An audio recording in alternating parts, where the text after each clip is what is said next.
இது வரைக்கும் என் வாழ்க்கையில் நான் யாரையும் அடித்தது கூட இல்லை. ஆனால் நான் இப்போ ஒருத்த மூஞ்சி அடித்து உடச்சிருக்கேன். இதெல்லாம் நான் எதுக்காக பண்ணேன்?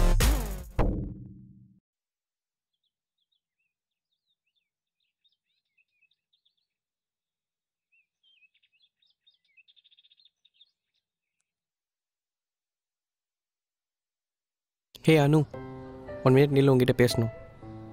2-3 தடவை பார்த்துருக்கோம், பேசியிருக்கோம். என்னடா திடீர்னு வந்து இப்படி பேசுகிறானேன்னு தப்பாக எடுத்துக்காத. ஆமாம், நீ நினைக்கிற மாதிரி ப்ரப்போஸ் பண்ண தான் வந்திருக்கேன். உன்கிட்ட செல்லமாக சண்டை போடணுன்னு எனக்கு ஆசை. உன்னை ஹாப்பியாக சிரிக்க வைக்கணும்னு எனக்கு ஆசை. உன்னை குழந்த மாதிரி பார்த்துக்கணுன்னு எனக்கு ஆசை. உங்கள் அப்பா விட ப்ரொடெக்டிவாக, உங்கள் அம்மா விட பாசமாக உன்னை பார்த்துக்கணுன்னு எனக்கு ஆசை. 100 வருஷம் லைஃப் லாங் உன் கூட ஹாப்பியாக வாழணும்னு ஆசை அனு. I love you. இப்படி பேசினா கரெக்டாக இருக்கும் மச்சான்? மச்சான் சூப்பரா, இப்படியே மெயின்டைன் பண்ணு.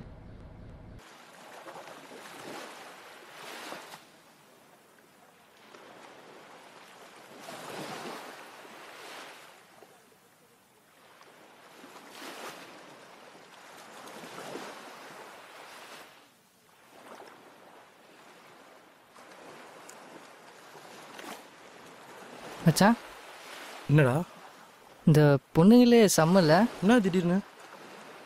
இல்லை மச்சான், நானும் ஒரு பொண்ணை சின்சியராக லவ் பண்ணுறேன்டா. சூப்பர்ரா.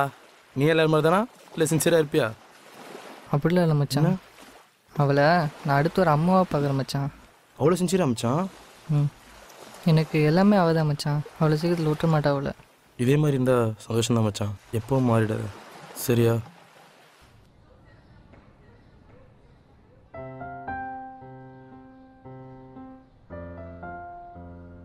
ஒரு நிமிஷம் அனு, 2-3 தடவை பார்த்துருக்கோம், பேசியிருக்கோம். செல்லமாக குழந்த மாதிரி சண்டை போட்டு பார்த்துக்கணும் ஆசை.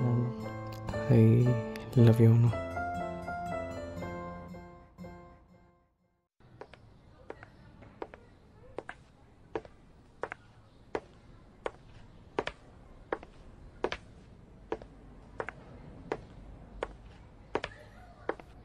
என்ன மச்சான், என்னாச்சு? ஏன் இப்படி வர? எல்லாம் போச்சு மச்சான். ஏன்டா? நல்லா தானே ப்ரிப்பேர் பண்ணா? சொதப்பிட்ட மச்சான்.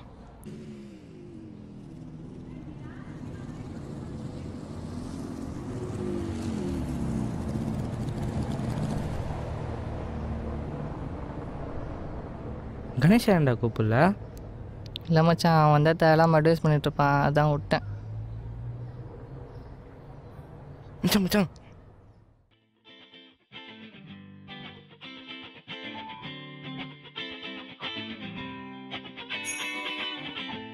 ஓய் ஹேமா, எக்ஸாம்ஸில் முடிஞ்சிடுச்சா? முடிஞ்சிருச்சு. சரி, உங்ககிட்ட ஒன்று கேட்கணும். என்ன கேட்கணும்? திடீர்னு யாரா இப்போ ப்ரப்போஸ் பண்ணால் என்ன பண்ணுவ? சரிப்பா. ஓய், சூதா இருக்கு, அட்ஜஸ்ட் பண்ணிக்கண்ணா. நான் எல்லாருக்கும் சொல்லலையே.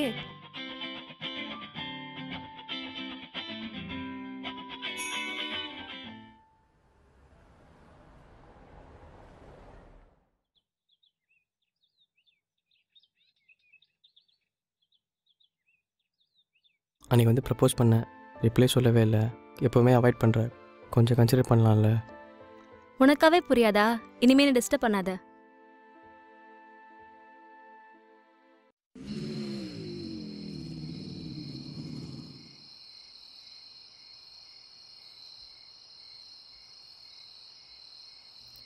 சீக்கிரம் போ, யாராவது பாத்திர போறாங்க. நான் கூப்பிட்டோன்னே வந்துட்டேன். உன் மேல அவ்வளோ நம்பிக்கை.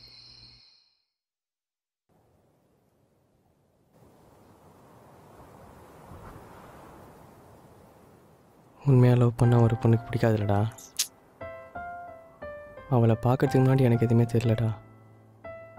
ஆனால் அவளை பார்த்ததுக்கு அப்புறம் அவள் தானே இருந்துட்டேன் மச்சான். அவள் வேணான்னு சொன்னது கூட எனக்கு பெருசாக தெரியலடா. ஆனால் அவள் அந்த இடத்துல வச்சு என்னை பார்க்கவே தெரியலடா. வாழ்ந்துட்டேன் மச்சான். டேய், ஏன்டா கத்துற? பயமா இல்ல? சிரிப்பாக இருக்கல உனக்கு? மச்சான், இங்கே உட்காந்து ஃபீல் பண்ணிட்டு இருக்க அளவுக்கு இங்கே எதுவுமே ஒத்தல மச்சான்.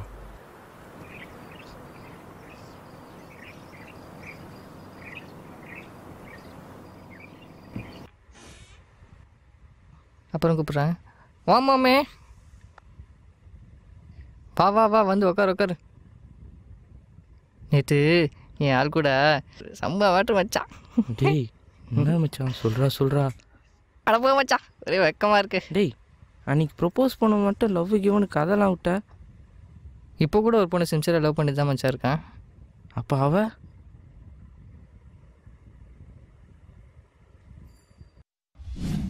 நான் கூப்பிட்டோன்னே வந்துட்டேன். உன் மேல அவ்வளோ நம்பிக்கை.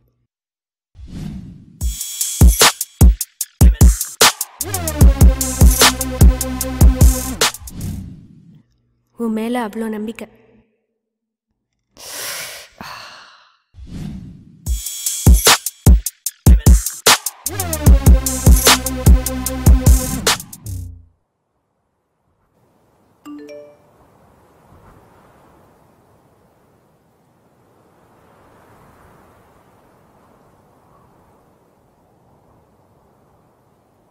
பாரு மச்சான், இந்த பொண்ணை எவனை லவ் பண்ணி ஏமாத்திருக்கான் மச்சான். இந்த மாதிரி பசங்கள் தான் மச்சான் பொண்ணுங்களுக்கு பிடிக்குது. எங்க காட்ட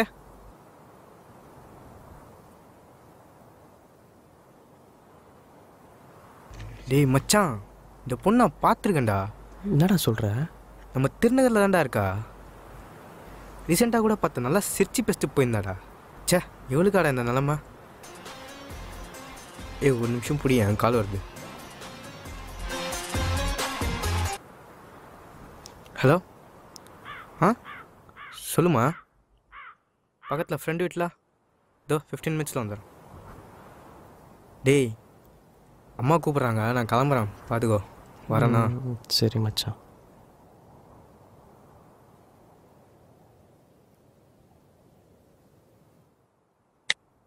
என் அப்பா அம்மானா எனக்கு ரொம்ப பிடிக்கும். அதுக்கு அடுத்தது பிடிச்சது என்னோடய லவர். என்னோடய ஃபோனை பிடிங்கி டெலிட் பண்ணி என் கான்டாக்ட்ஸை பிளாக் பண்ணி என்னமோ பண்ணான். எனக்கு அப்போ புரியல அவன் ஏன் பண்ணுறான், இதுக்கு பண்ணுறான்னு. அதுக்கப்புறம் தான் புரிஞ்சது அவனும் அந்த பொண்ணை லவ் பண்ணுறாங்கன்னு. 1.5 வருஷம் எனக்கு இதை பற்றி எதுவும் தெரியாது. நான் அவனை சின்சியராக லவ் பண்ணேன். என் அப்பா கிட்ட கடைசியாக பேசிட்டேன், என் அம்மா கிட்ட கடைசியாக பேசிட்டேன், என் தம்பிக்கிட்ட பேசிட்டேன், லவர்கிட்டையும் பேசிட்டேன். அவனை கடைசியாக பார்க்கணுன்னு சொல்லி கூப்பிட்டேன். ரயில்வே ஸ்டேஷனில் இருக்கேன், வரமாட்டேன்னு சொல்லிட்டேன். எத்தனையோ பொண்ணுங்க தப்பு பண்ணுவாங்க, இல்லைன்னு சொல்லல.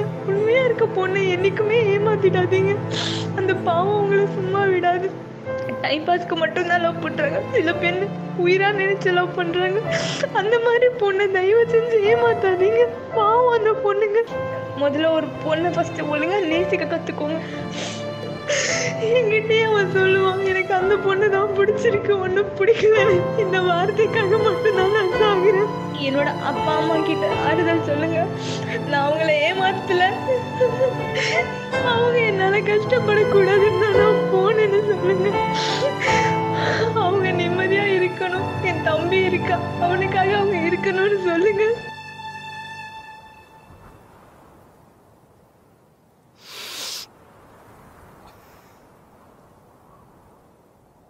பசங்களை ஏமாத்துகிற பொண்ணுங்க தப்புனா பொண்ணுங்களை ஏமாத்துகிற பசங்களும் தப்பு தான்.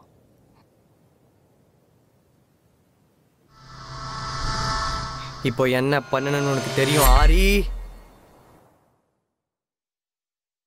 அப்புறம் அவன் இருந்த இடத்த நான் தேடி கண்டுபிடிச்சேன்.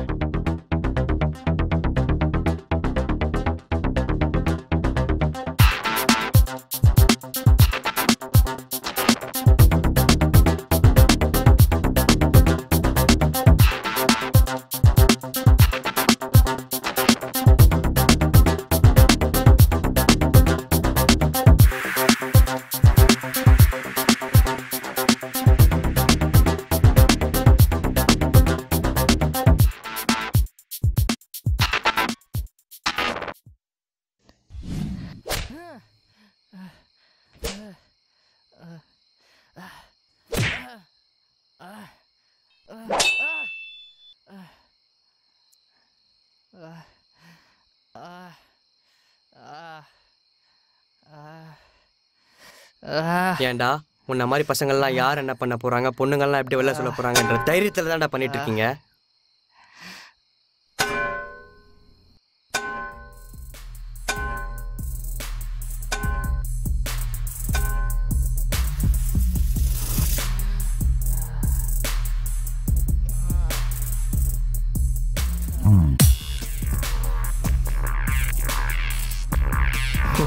உன்ன மாதிரி பசங்க இல்லைன்னா என்ன மாதிரி பசங்களை கூட பொண்ணுங்க நம்ப மாட்டேங்குதுங்க.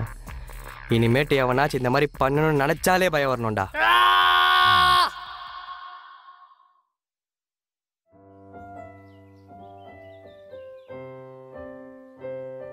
இன்னும் எவ்வளோ நேரண்டி ஆக்குவீங்க? அவ்வளோ சீக்கிரத்தில் நம்மள பின்ன இந்த மூஞ்சி எப்படி நம்புறது? இப்போ எப்படி நம்மனா? கொஞ்ச நாள் முன்னாடி நான் படித்த ஒரு நியூஸ். ஒரு பொண்ணை ஏமாத்தின ஒரு பையனை ஒருத்தன் தண்டிச்சான். அவன் நாக்க வெட்டி ஆசிட் ஊற்றி நியூட ரோட்டில் போட்டிருந்தான். அவன் யாருன்னு எனக்கு தெரியும். யாரு? ஒரு பொண்ணை உண்மையாக லவ் பண்ணுற ஒரு பையனால் தான் இது முடியும். அதனால தான் உன் மேலே இருக்க பேட் இம்ப்ரெஷன் போச்சு. இந்த மூஞ்சியை லவர் ஆச்சு. என் பேர் ஆரி. என் பேருக்கான அர்த்தம் என்னென்னா நீதியை நிலைநாட்டுறது. எனக்கு தெரிஞ்ச நீதியை நிலைநாட்டிட்டேன்.